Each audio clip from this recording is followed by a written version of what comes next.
Not many people deny that The Nightmare Before Christmas is a cinematic masterpiece. The gritty, grungy, gorgeous graphics, unique storyline, great humor, and unforgettable songs all come together to make the twisted Tim Burton classics stay in our hearts even today. In today's video, we're diving into crazy Easter eggs you missed out and wild fan theories that you probably don't know about. So let's begin. First up, Frankenweenie and the Corpse Bride connection. The memorable Depp Burton collab has produced some brilliant films, such as The Corpse Bride, featuring a string of unique characters that are in a league of their own. Same goes for Frankenweenie, with its interesting character designs and special effects. Yet did you know that there's an unmistakable connection drawn by fans between these two movies and The Nightmare Before Christmas? Online fans have waged keyboard wars for theories that Victor in Frankenweenie is the young Victor in The Corpse Bride, who becomes Jack Skellington in the afterlife in Nightmare. This poses the exciting theory that the three movies are an unofficial, offbeat trilogy. Add to this the fact that all our three protagonists have dead doggos, Sparky, Emily, and Sally, that share an uncanny resemblance to each other.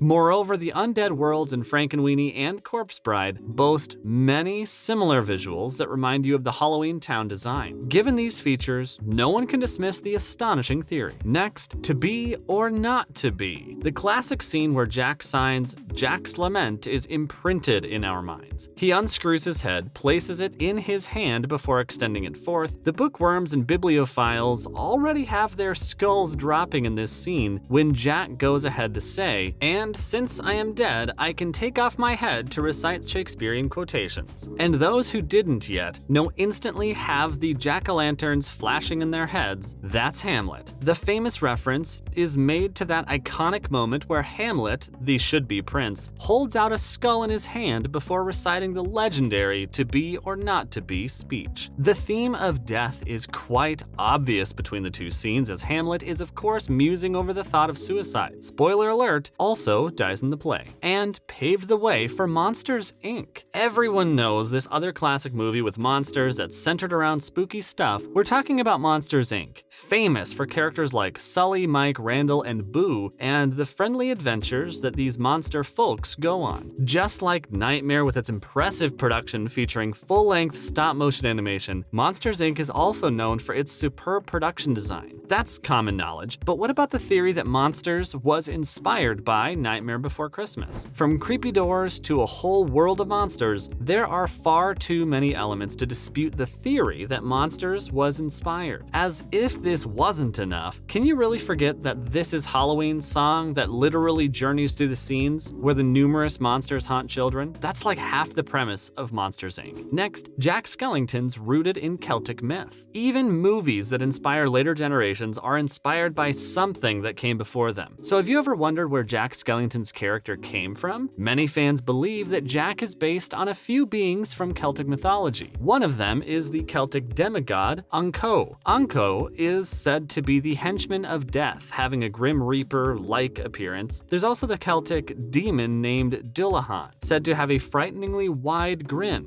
Dullahan is sort of like an Irish headless horseman who's known to take its skull sometimes. The Hamlet scene, anyone? Mr. Skellington's inspiration definitely matches both these legends. And how can we forget that the movie opens on Jack having a jack-o'-lantern for his head? Jack-o'-lanterns became a cult tradition for the Celtic people for their holiday of Samhain. The carved, illuminated pumpkin heads were said to prevent demons from entering people's homes, given their evil appearance that suggested the presence of malicious forces. Now, the shades of Halloween. Among the many things that are interesting about Halloween Town, one is the unique color palette in which the town is colored. How many of you noticed that the imagery displayed across the town features only the deathly cold pastel colors of Halloween? And we are talking about gray, whites, some reds here and there, and pastel oranges and greens. You can't miss the theme, especially not after hearing this. So if all is pale, well, where are all the vibrant colors? You guessed it, in Christmas Town, which is painted in the more festive and upbeat theme. That's what movie enthusiasts love, close attention to details that make Nightmare stand out and stay so timeless as a Halloween Christmassy movie. Up next, political satire through the mayor. Character quirks always say a lot, and they do so in the appearance of the mayor of Halloween Town. Harvey Two-Faced Dent is not the only double-faced politician we know. The Nightmare's mayors and the Nightmare's